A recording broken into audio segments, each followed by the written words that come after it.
qui ont fait des grands miracles. Mais pourquoi dit-il vous serez mes témoins? En fait, c'est ça le fond. Pourquoi dit-il vous serez mes témoins? Pourquoi parle-t-il au futur?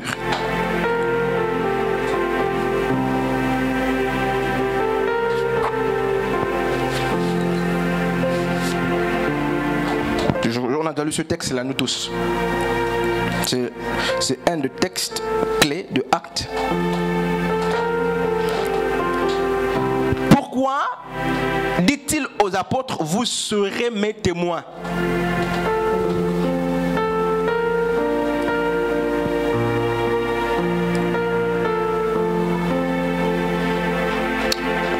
Alors, je ne sais pas hein, si on voit. Est-ce qu'il n'était pas témoin? Témoin de quoi?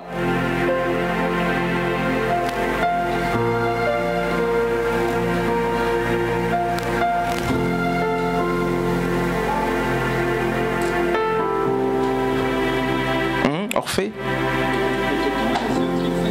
Témoin depuis des œuvres, des miracles, ils étaient témoins, ils voyaient. Quand Jésus a opéré dans Jean chapitre 11 chez Lazare, ils étaient. Quand Jésus dans Marc chapitre 4 avec le fou de Gadara opère, ils étaient là. Ils ont toujours été témoins. Alors, ils devaient être témoins de quoi?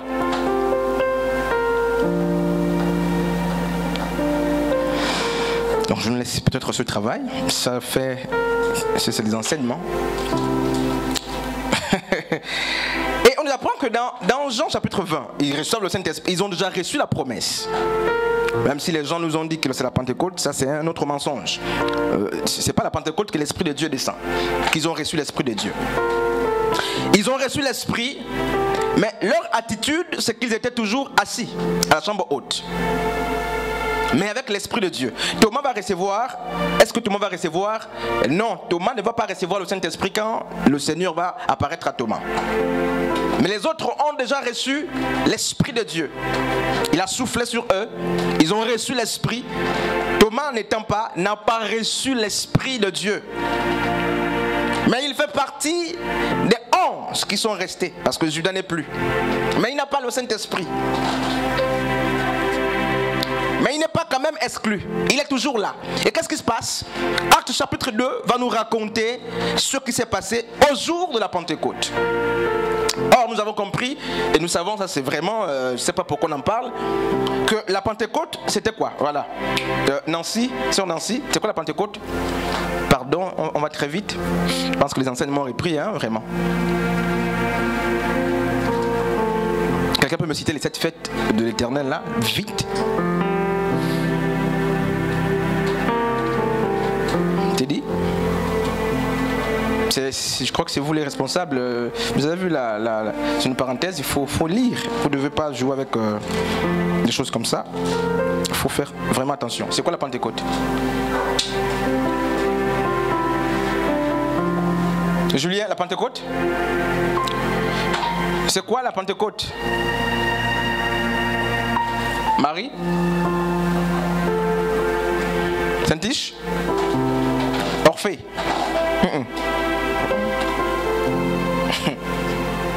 Vous connaissez plus la Pentecôte? Non, vous pensez que notre église ne connaît pas la Pentecôte? On part quelque part là, le temps pardon. La Pentecôte vous parle de quoi? Nous parle de quoi? D'elle. La Pentecôte c'est quoi? Anne, Pentecôte. Oui, c'est une des fêtes. Sur 7 fêtes de l'Éternel, c'est une des fêtes majeures.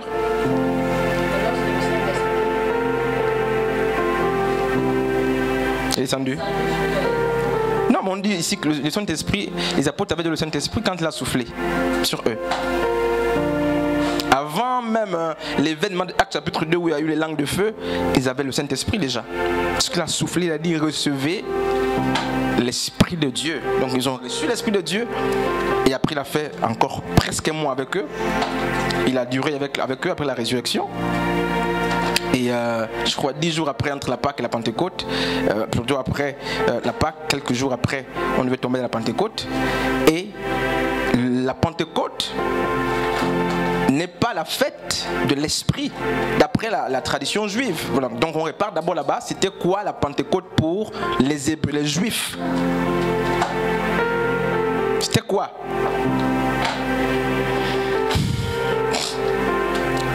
Quand c'est comme ça, on ne peut pas avancer. Quand c'est comme ça, là, on découvre d'autres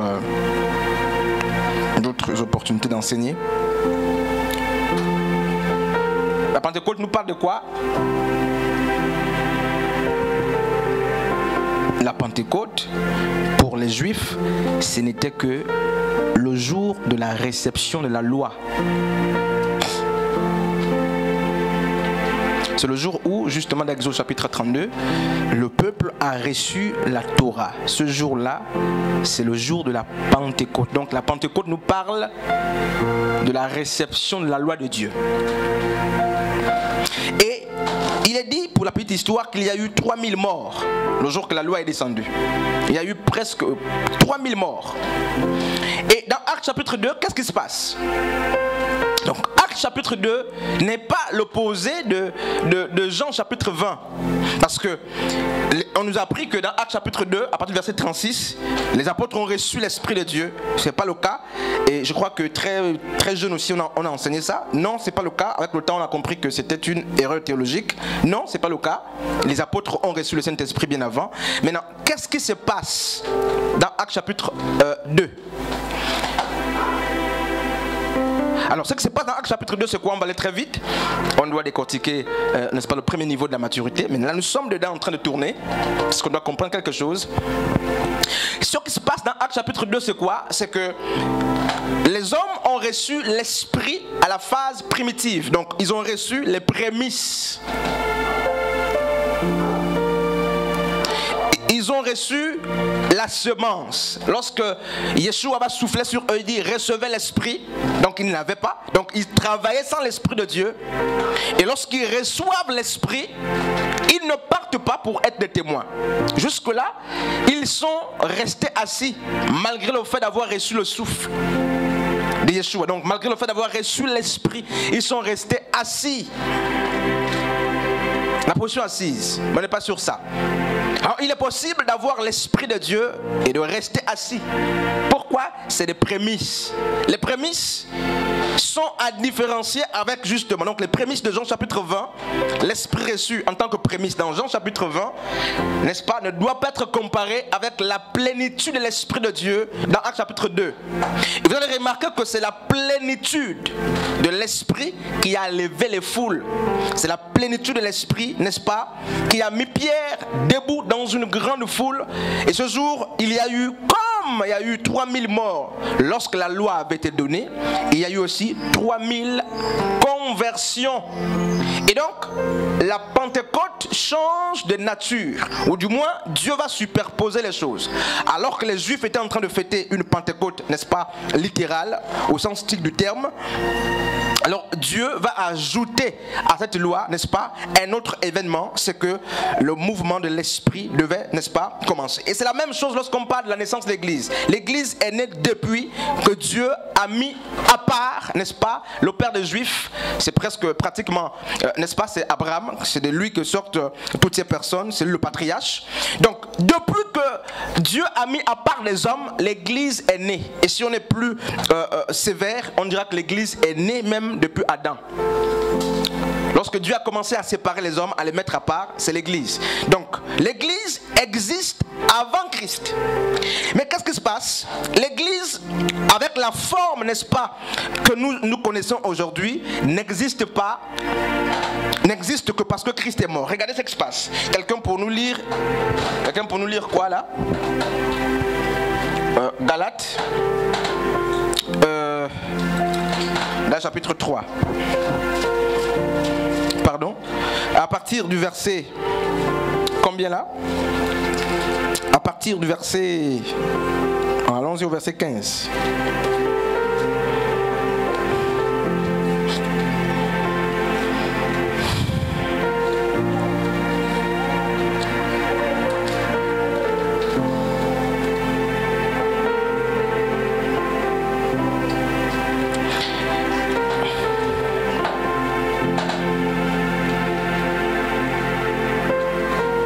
Voilà, verset 15, pardon, très vite. Galates chapitre 2.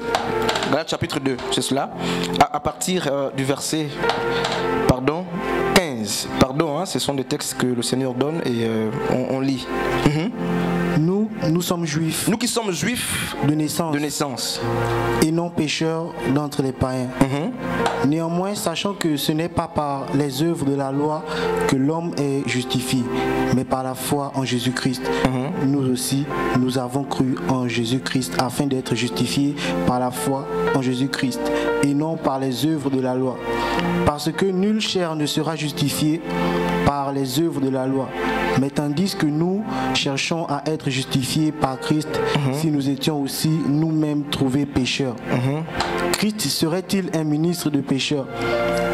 Loin de là, car si je rebâtis les choses que j'ai détruites, je me constitue moi-même un transgresseur, car c'est par la loi que je suis mort à la loi, afin de vivre pour Dieu. J'ai été crucifié avec Christ, et si je vis, ce n'est plus moi qui vis, c'est Christ qui vit en moi. Si je vis maintenant dans la chair, je vis dans la loi au Fils de Dieu, qui m'a aimé et qui s'est livré lui-même pour moi. Je ne rejette pas la grâce de Dieu, car si la justice s'obtient par la loi, Christ est donc mort en vain. Tu es où, verset? Galates 2. Chapitre, verset combien? Tu as fini à quel verset? Ok. Galates chapitre 3 également, à partir du verset... Normalement on peut prendre le verset premier, mais à cause du temps, on va prendre le verset 15. Mes frères et sœurs, prenons par exemple, n'est-ce pas, la vie ordinaire. Lorsqu'un homme a rédigé son testament en bonne et en une forme, personne ne peut l'annuler ou y ajouter quoi que ce soit. Or, c'est à Abraham et à sa descendance que Dieu a fait ses promesses. Donc les promesses appartiennent à la descendance d'Abraham. Nous n'appartenons pas à cette descendance, il faut retenir ça. Il n'est pas dit et à ses descendants, comme s'il s'agissait, n'est-ce pas, de plusieurs lignées à ta descendance. Ne désigne qu'une seule descendance et c'est Christ. Eh bien, je dis ceci, une alliance a été conclue par Dieu en bonne et due forme, n'est-ce pas, à la manière d'un testament. La loi est survenue 430 ans plus tard. Elle ne peut donc pas annuler cette alliance et réduire par là même la promesse à néant. En effet, si l'héritage du salut dépend de l'accomplissement de la loi, il ne repose plus sur la promesse. Or, c'est bien par une promesse que Dieu a accordé sa faveur à Abraham. Mais alors, pourquoi la loi ? Elle a été ajoutée pour mettre, n'est-ce pas, en évidence la désobéissance des hommes à l'ordre divin, et le régime qu'elle a instauré devait être, n'est-ce pas, en vigueur jusqu'à la venue de la descendance, donc de Christ. La descendance là, c'est Christ, pas les enfants d'Abraham, totalement d'Abraham. Donc jusqu'à la descendance d'Abraham que la promesse concernait. Cette loi a été promulguée par l'intermédiaire, n'est-ce pas, d'anges et par le moyen d'un médiateur, Moïse. Or, il y a eu un médiateur, s'il y a eu un médiateur, c'est qu'il y avait plus d'une partie en cause. Mais pour la promesse, Dieu seul, n'est-ce pas, est en cause. La loi irait-elle donc à l'encontre des promesses divines? Bien sûr que non. Certainement pas. Pour le répondre, bien sans doute, si nous avions reçu une loi qui puisse procurer, n'est-ce pas, la vie aux hommes. Je ne sais pas comment c'est écrit chez vous là-bas, aux hommes, je ne sais pas comment c'est écrit, j'ai une Bible d'études. Alors nous pourrions obéir, n'est-ce pas, d'être déclarés justes par Dieu sur la base de la loi, de la foi. Alors qu'est-ce qui se passe? Je ne sais pas si vous comprenez le texte qu'on est en train de lire. Romains, Galates, l'apôtre Paul nous parle, met l'accent sur la loi, et quand vous allez plus loin, vous repartez même à Éphésiens, qu'est-ce qui se passe? L'apôtre nous apprend que les promesses, l'héritage, toutes ces choses étaient pour les Juifs. Et je disais donc, ayant à l'idée justement la thématique, je disais que l'église de Dieu existe avant nous. Donc Christ n'est pas le bâtisseur de l'église. Christ n'a pas engendré l'église de Dieu. Parce que l'église de Dieu, donc, n'est-ce pas, ce pacte par alliance de Dieu avec le peuple d'Israël formait déjà l'église. Donc ce peuple, c'était l'église de Dieu. Mais dans Matthieu chapitre 16, à partir du verset, je crois 15, on a lu, jusqu'au verset 18, on nous apprend que Jésus dit ceci: tu es Pétros, sur cette pierre je bâtirai, n'est-ce pas? Sur Pétra je bâtirai mon église. Et le mot, lorsqu'on va dans les textes originaux, le mot prend la forme, n'est-ce pas, du verbe édifier, qui ne constitue pas, n'est-ce pas, le fait de venir, de commencer à bâtir, mais édifier prend la forme, n'est-ce pas, de rendre solide, d'amener dans la forme qui sied. Est-ce que quelqu'un me comprend même là? Anne.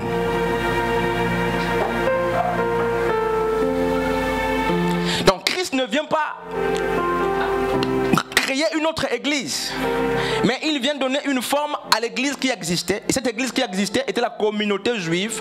Qu'est-ce qu'il fait? Par la foi, et pour la d'ailleurs dit, n'est-ce pas, la mort de Christ à la croix a n'est-ce pas, fondu le mur de l'inimitié qui existait entre les juifs et le non-juif.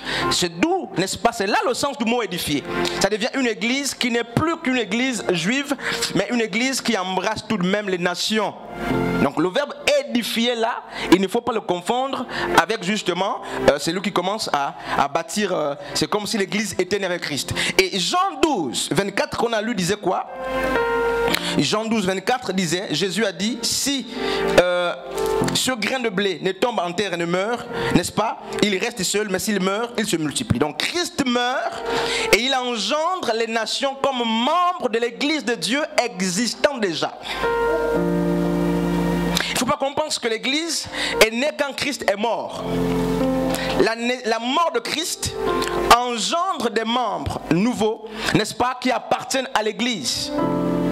Mais l'église existe depuis. Et il prend son image, en parlant de lui comme une graine. Et Matthieu 13 dans la parabole de Christ et Marc 4 nous disent quoi? Quand un grain est jeté, tombé sur la bonne terre, parce qu'il y a eu beaucoup de terre, la conséquence première, c'est que le grain donne 30 rejetons. Donc tout ça c'était pour arriver là. 30 rejetons, c'est quoi, sœur Nancy?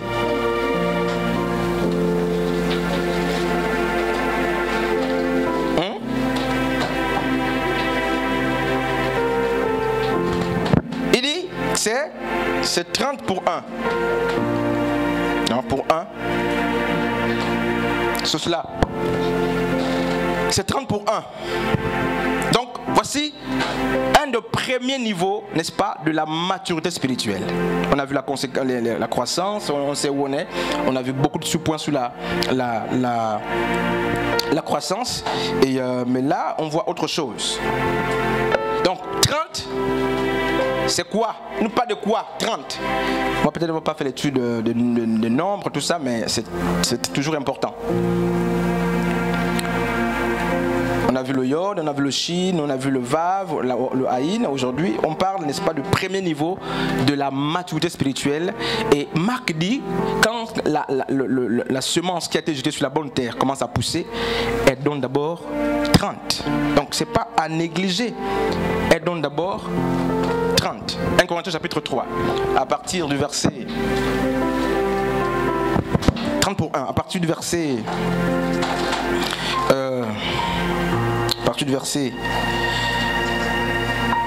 à partir du verset 10. Quelqu'un là-bas?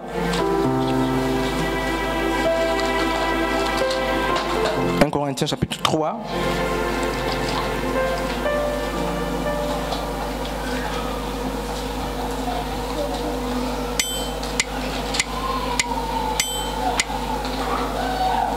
Voilà, je suis là, c'est justement ça. 1 Corinthiens chapitre 3 à partir du verset 10. Conformément à la maison que Dieu, n'est-ce pas, à la maison que Dieu, dans sa grâce m'a confiée, j'ai posé chez vous, là c'est l'apôtre Paul, j'ai posé chez vous le fondement comme un sage architecte. À présent, quelqu'un d'autre bâtit sur ce fondement, seulement que chacun prenne garde à la manière dont il bâtit. Je veux qu'on regarde ici, je souhaite qu'on regarde ici, qu'on laisse ce texte. Alors, c'est quel fondement que l'apôtre Paul a posé?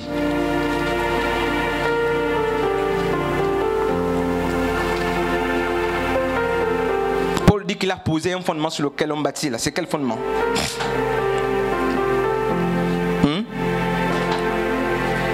il a posé un fondement, n'est-ce pas, à la manière, comme un sage architecte, donc à la manière d'un architecte. C'est quel fondement? Quand on parle de fondement, c'est quoi le fondement? Est-ce qu'on m'a encore posé cette question-là et je la pose encore aujourd'hui à quelqu'un? Le fondement dont parle Paul, c'est quoi? Un frère Orphée. Oui, la base. Et ça, c'est la base, n'est-ce pas? C'est ce fondement. Et on comprend quelque chose, c'est le premier niveau, c'est la base. C'est quoi? Mais en parlant du fondement biblique, l'apôtre Paul parle de quoi? Si on doit donner le nom au fondement dont parle l'apôtre Paul, comment s'appelle ce fondement-là? Son nom, c'est quoi? C'est quoi? Le jeûne, la prière, la méditation. C'est quoi le fondement dont parle l'apôtre Paul? Dans 1 Corinthiens chapitre 3, à partir du verset 10. La sainte doctrine, quoi?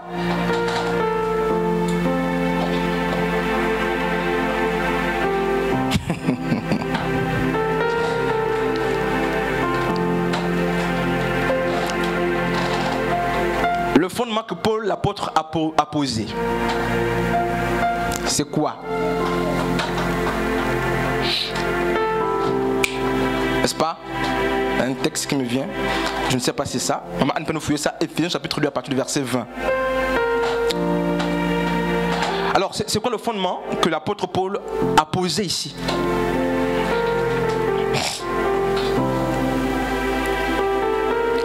Et le fondement en question nous permettra de comprendre, n'est-ce pas, le premier niveau de la maturité. Je suis là. Nous sommes à 30, il faut qu'on épuise justement ce premier niveau de la maturité. Nous sommes à peine à 18h. C'est quoi, man? Éphésiens chapitre 2.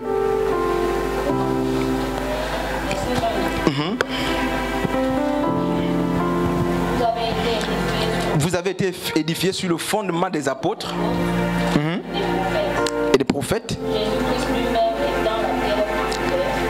Ok. Non, c'est bon. Éphésiens 6, c'est ça? Éphésiens 2, 20 dit, vous avez été édifiés. Voilà, ça revient, le mot édifié, sur le fondement des apôtres et des prophètes. Christ étant lui-même la pierre angulaire. Alors le fondement des apôtres et des prophètes, c'est quoi?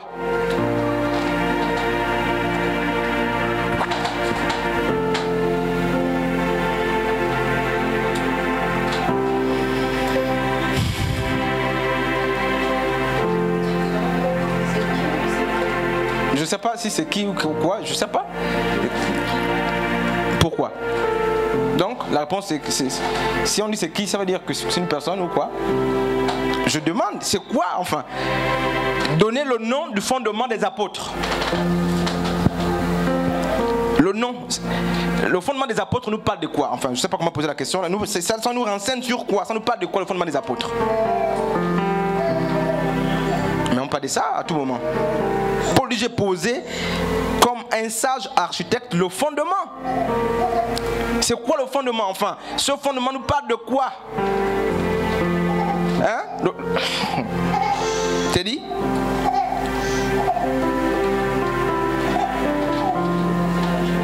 L'évangile? Les exigences? Les écritures? Mais c'est écrit dans la Bible bien. Je veux pas qu'on je sais que tout ça, ça peut aller dans la vérité, mais bibliquement parlant, le fondement est nommé. Le fondement là est nommé bibliquement parlant. La grâce, Jésus-Christ. Mais si je vous réponds que c'est de qui, facilement je vous donne l'ouverture. Et il dit au verset 11, pour ce qui est du fondement, écoutons frère, nul ne peut en poser un autre que celui qui est déjà en place, c'est-à-dire Jésus-Christ. Donc Jésus est le fondement par excellence de toute œuvre, de tout. Donc bâtir le nom de Jésus-Christ. Donc quand les gens disent le fondement, non, on a bafoué le fondement, bon, je sais pas, mais le fondement biblique c'est Jésus. Et quand on parle de Jésus justement, y compris toute sa doctrine. On prend, n'est-ce pas, Proverbe chapitre 22 à partir du verset 6. Proverbe 22 à partir du verset... À partir du verset...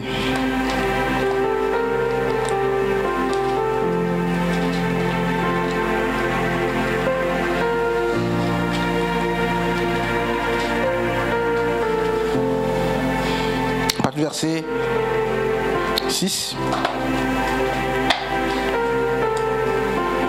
Quelqu'un est là? Instruis l'enfant selon la voie qu'il doit suivre. Et quand il sera vieux, ok. Une autre, c'est la version. C'est Louis II. Une autre version, pardon.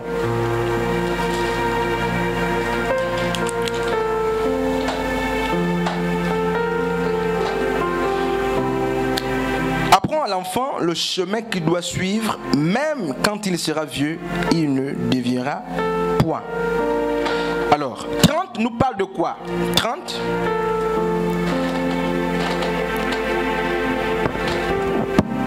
Ma'an. 30 nous parle de quoi?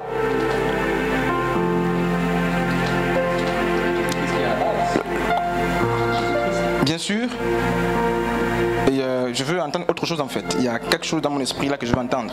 Je ne sais pas si quelqu'un va dire ça, mais 30. L'homme. Il y a autre chose que je veux entendre. 30. 30 nous parle de quoi?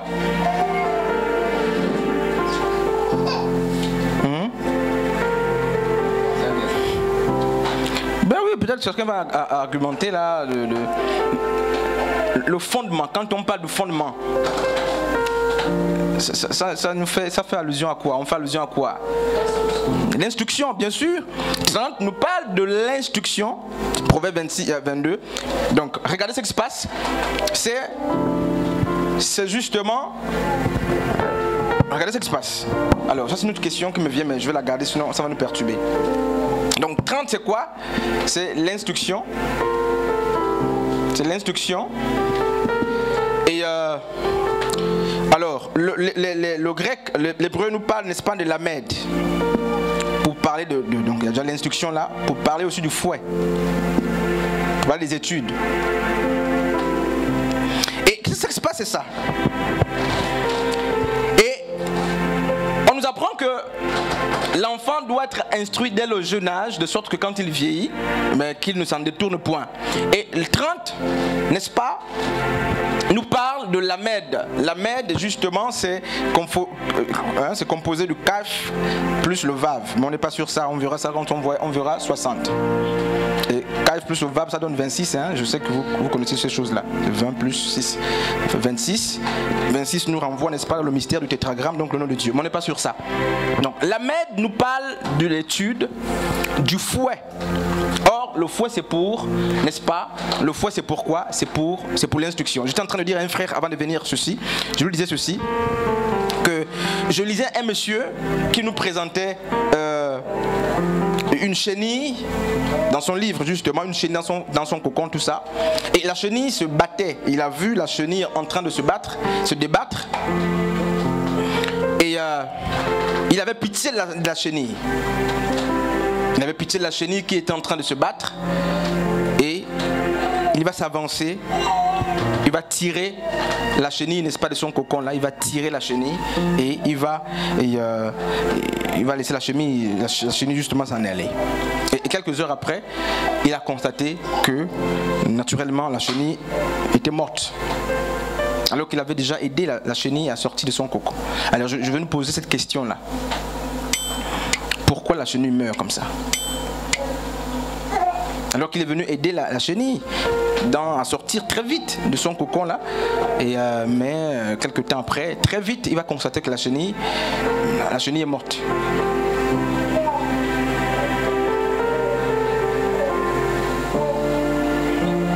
C'est dû à quoi, Sœur Nancy? Oui. Donc, pour aller vite, ce qui se passe, c'est que le cocon là, je sais pas, donc la chenille est là en train de vouloir sortir, tout ça. Bon, ça c'est un truc comme ça. Donc cette partie est déjà sortie là, de la chenille, c'est la tête de la chenille, tout ça. Et si cette partie est sortie, mais c'est que le reste doit aussi sortir. Et qu'est-ce que le monsieur qui a écrit dit? Il dit l'autre qui est venu a tiré. Donc il a précipité la sortie de la chenille du cocon. Et en voulant bien faire, justement parce qu'il voyait que la chenille souffrait. Dans le cocon, elle souffre.